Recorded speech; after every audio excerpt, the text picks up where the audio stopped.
আসসালামু আলাইকুম এভরিওয়ান, সবাইকে স্বাগত জানাচ্ছি আজকের পর্বে।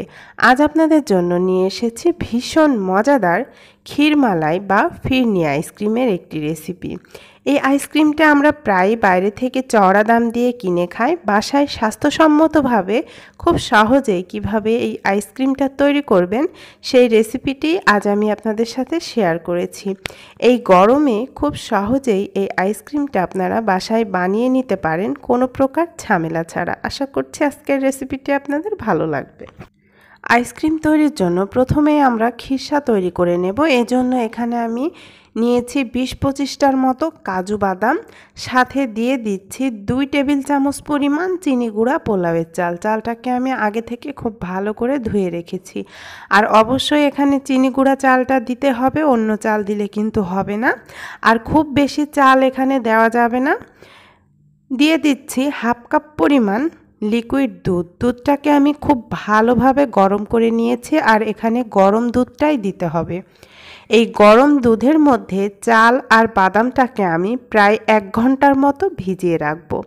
চালটা যখন খুব ভালোভাবে ভিজে যাবে, তারপর এটাকে ব্লেন্ডারে খুব ভালোভাবে একেবারে মিহি করে ব্লেন্ড করে নিতে হবে। কোনো প্রকার দানা থাকলে কিন্তু চলবে না, একেবারে মিহি একটা ক্রিমের মতো পেস্ট তৈরি করে নিতে হবে।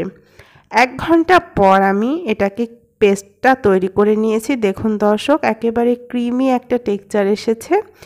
এই তো এটা রেডি হয়ে গিয়েছে। এটাকে আমি একটা সাইডে রেখে দিচ্ছি, এটা আমরা পরবর্তীতে ব্যবহার করব। চুলায় আমি মেজারমেন্ট কাপের 3 কাপ পরিমাণ দুধ জাল করে রেখেছি। আইসক্রিমটা তৈরির জন্য আমি প্রায় 1 লিটারের মতো দুধ আজকে ব্যবহার করব।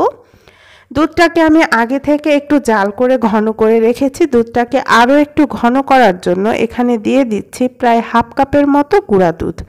গুঁড়া দুধটা দিয়ে খুব ভালোভাবে নেড়েচেড়ে মিশিয়ে নিচ্ছি। তারপর এটাকে অনবরত নেড়েচেড়ে চুলার আঁচটা মিডিয়ামে রেখে আমি 3 কাপ দুধকে জাল করে প্রায় 2 কাপ করে নেব। আর মাঝে মাঝে অবশ্যই নেড়ে দিতে হবে, না হলে নিচে লেগে যেতে পারে। ফ্লেভারের জন্য এখানে আমি দিয়ে দিচ্ছি 2 টুকরা দারুচিনি আর একটা ছোট এলাচ। এটা দিয়ে একটু নেড়েচেড়ে আমি খুব ভালোভাবে দুধটাকে জাল করে নিচ্ছি। এ তো দুধটা ফুটে এসেছে। তারপর চুলার আঁচটা লো টু মিডিয়ামের মাঝামাঝি রেখে আমি দুধটাকে জাল করে নেব। প্রায় 6-7 মিনিট পর দুধটা বেশ খানিকটা ঘন হয়ে এসেছে। এ পর্যায়ে আমি যে এলাচ আর দারুচিনিটা দিয়েছিলাম সেটা উঠিয়ে নিচ্ছি। এই ফ্লেভারটা পুরোপুরি দুধের মধ্যে রয়ে গিয়েছে, তাই এগুলো আমি উঠিয়ে ফেলে দিচ্ছি। দুধটা ঘন হয়ে এসেছে। এবারে আমি আগে থেকে যে বাদাম আর চালের পেস্টটা করে রেখেছিলাম সেটা দিয়ে দিচ্ছি। 1 হাত দিয়ে দিতে হবে, আর 1 হাত দিয়ে খুব ভালোভাবে নেড়েচেড়ে মিশিয়ে নিতে হবে, না হলে এটা তলানিতে লেগে যেতে পারে। খুব ভালো করে এটা আমি নেড়েচেড়ে মিশিয়ে নিচ্ছি। মেশানো হয়ে গেলে মিষ্টির জন্য দিয়ে দিচ্ছি হাফ কাপ পরিমাণ চিনি। চিনিটা দিয়েও খুব ভালোভাবে এটার সাথে আমি নেড়েচেড়ে আরও প্রায় 4-5 মিনিটের মতো জাল করে নিচ্ছি। এটা বেশ খানিকটা ঘন হয়ে এসেছে। খুব ভালোভাবে নেড়েচেড়ে এটা জাল করে নিতে হবে, না হলে নিচে লেগে যেতে পারে। খুব ভালোভাবে নেড়েচেড়ে আমি খিরসাটা রান্না করে নেব। এ পর্যায়ে আমি দিয়ে দিচ্ছি 2 ফোঁটার মতো জর্দার রং। আপনাদের কাছে যদি জাফরান থাকে তাহলে এখানে আপনারা কয়েক টুকরা জাফরান দিয়ে দিতে পারেন, তাহলে খুব সুন্দর একটা ফ্লেভার আর কালার আসবে। এই তো কালারটা দেওয়ার পর খুব ভালোভাবে নেড়েচেড়ে মিশিয়ে নিলাম, আর খিরসাটার মধ্যে খুব সুন্দর একটা কালার চলে এসেছে। খিরসাটাও প্রায় হয়ে এসেছে। এ পর্যায়ে দিয়ে দিচ্ছি 1 চা চামচ পরিমাণ কেওড়া জল। কেওড়া জলটা দিয়ে খুব ভালোভাবে মিশিয়ে নিচ্ছি। তারপর আমি চুলার জালটা অফ করে দেব। আর এরকম একটু পাতলা থাকতেই খিরসাটা নামিয়ে নেবেন, কারণ খিরসাটা ঠান্ডা হওয়ার পর আরও অনেকটা জমে যাবে। এবার আমি এটাকে চুলা থেকে নামিয়ে নিচ্ছি। খিরসাটাকে আমি চুলা থেকে নামিয়ে একটা বাটিতে রেখে দিয়েছি। আমার খিরসাটা একটু বেশিই ঘন হয়ে গিয়েছে, আপনারা আরও একটু পাতলা থাকতে খিরসাটা নামিয়ে নেবেন, কারণ এটা ঠান্ডা হওয়ার পর আরও অনেকটা জমে যাবে। এবারে আমি এটাকে পুরোপুরি ঠান্ডা করে তারপর নর্মাল ফ্রিজে রেখে দেব 2 ঘন্টার জন্য। আপনাদের হাতে যদি এত সময় না থাকে তাহলে এটাকে ঠান্ডা হওয়ার পর ডিপ ফ্রিজে রেখে দিতে পারেন আধা ঘন্টার জন্য। আর অবশ্যই এখানে ঠান্ডা খিরসাটাই ব্যবহার করতে হবে। 2 ঘন্টা পর আমি এখানে আইসক্রিম তৈরির জন্য নিয়েছি 1 কাপ প্লাস 1/4 কাপ পরিমাণ হুইপড ক্রিম। আমি এখানে ট্রপিক্যাল হুইপড ক্রিমটা নিয়েছি, আপনারা যে কোনো ব্র্যান্ডের হেভি ক্রিমই এখানে ব্যবহার করতে পারেন। এবারে একটা ইলেকট্রিক বিটার দিয়ে মিডিয়াম স্পিডে এটাকে আমি 2-3 মিনিটের জন্য খুব ভালোভাবে বিট করে নেব। 2-3 মিনিট পর দেখা যাবে এটা বেশ খানিকটা ঘন হয়ে এসেছে। আইসক্রিম তৈরির ক্ষেত্রে ক্রিমটাকে একেবারে ফোমে পরিণত করা যাবে না, তাহলে আইসক্রিমটা খেতে ভালো লাগবে না। 2-3 মিনিট পর মিষ্টির জন্য এখানে আমি দিয়ে দিচ্ছি 1/3 কাপের মতো কনডেন্স মিল্ক। মিষ্টিটা আপনারা আপনাদের পছন্দ মতো কম বা বেশি করে দিতে পারেন, তবে আইসক্রিমটা একটু মিষ্টি না হলে খেতে ভালো লাগে না। কনডেন্স মিল্কটা দিয়ে আমি এটাকে কয়েক সেকেন্ডের জন্য একটু বিট করে নেব। খুব ভালোভাবে মিশে গেলেই আমি বিটারটা অফ করে দেব। এবারে আমি আগে থেকে যে খিরসাটা ঠান্ডা করে রেখেছিলাম সেটা মিশিয়ে দেব।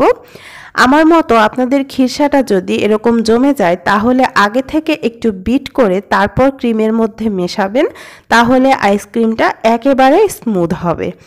এ পর্যায়ে আমি আরও 1 টেবিল চামচ পরিমাণ কনডেন্স মিল্ক দিয়ে দিচ্ছি। আমার কাছে মনে হচ্ছে মিষ্টিটা একটু কম হয়েছে। সাথে দিয়ে দিচ্ছি 1 চা চামচ পরিমাণ কেওড়া জল। এখানে চেষ্টা করবেন কেওড়া জল অথবা গোলাপ জলটাই দিতে, অন্য কোনো এসেন্স দিলে কিন্তু এই আইসক্রিমের ফ্লেভারটা অতটা ভালো আসে না। এবারে খুব ভালোভাবে এগুলোকে আমি মিনিট খানেকের মতো একটু মিশিয়ে নেব। খুব বেশি ওভারবিট করা যাবে না, তাহলে এটা ক্রিমে পরিণত হয়ে যাবে, তখন আর আইসক্রিমটা খেতে ভালো লাগবে না। এই তো মিনিট খানেক পর আমাদের আইসক্রিমের মিশ্রণটা একেবারে রেডি হয়ে গিয়েছে। এবার আমি বিটারটা উঠিয়ে নিচ্ছি। আমি আজকে যে পরিমাণ ক্রিম আর খিরসা ব্যবহার করেছি এটা থেকে প্রায় 1 লিটারের মতো আইসক্রিম এখানে তৈরি হবে। এবারে আমি এখানে 1 লিটারের একটা আইসক্রিমের বক্স নিয়েছি, তারপর আমি আইসক্রিমের মিশ্রণটা ঢেলে দিচ্ছি। পুরো মিশ্রণটাই আমি এই বক্সের মধ্যে নিয়েছি। তারপর ওপর থেকে আমি কিছুটা কাঠবাদাম আর কিশমিশ দিয়ে দিচ্ছি, আপনাদের কাছে পেস্তা বাদাম থাকলে সেটাও দিতে পারেন। খুব ভালো করে আমি ওপরটা একটু সাজিয়ে দিচ্ছি, এতে করে দেখতেও ভালো লাগবে আবার খেতেও ভালো লাগবে। এই তো আমি কিশমিশ আর কাঠবাদাম দিয়ে এটা সাজিয়ে নিয়েছি। এবারে আমি ঢাকনা দিয়ে ঢেকে এটাকে আমি ডিপ ফ্রিজে রেখে দেব 7 থেকে 8 ঘন্টার জন্য। আপনারা চাইলে এটা সারা রাতের জন্য রেখে দিতে পারেন। আমি সারা রাত পর আইসক্রিমটাকে ডিপ ফ্রিজ থেকে বের করে নিয়েছি, আর অবশ্যই পরিবেশনের 6 থেকে 7 মিনিট আগে আইসক্রিমটাকে বের করে রাখবেন, তারপর এটাকে পরিবেশন করে নেবেন, তাহলে একটা পারফেক্ট আইসক্রিম হবে। না হলে একটা বরফ বরফ ভাব থেকে যেতে পারে। এবারে আমি একটা সার্ভিং বাটিতে আইসক্রিমটা উঠিয়ে নিচ্ছি। দেখুন দর্শক, কতটা পারফেক্ট একটা ক্ষীর মালাই বা ফিরনি আইসক্রিম হয়েছে। আইসক্রিমটা যে এতটা পারফেক্ট হবে আমি নিজেও আশা করিনি। খেতে তো অসম্ভব মজার হয়েছিল। দোকান থেকে যে আমরা ফিরনি আইসক্রিমটা কিনে খাই তার থেকে এর স্বাদটা কোনো অংশে কম হয়নি। এই আইসক্রিমটা আপনারা এই গরমে বাসায় বানিয়ে দেখতে পারেন। আশা করছি বাসার ছোট থেকে বড় সবাই অনেক বেশি পছন্দ করবে। কোনো প্রকার কেমিক্যাল বা প্রিজারভেটিভ ছাড়াই এই আইসক্রিমটা আমি তৈরি করেছি একেবারে স্বাস্থ্যসম্মতভাবে। আশা করছি আজকের মজাদার এই আইসক্রিমের রেসিপিটি আপনাদের ভালো লেগেছে। সবাই ভালো থাকবেন, সুস্থ থাকবেন। সবাইকে আল্লাহ হাফেজ।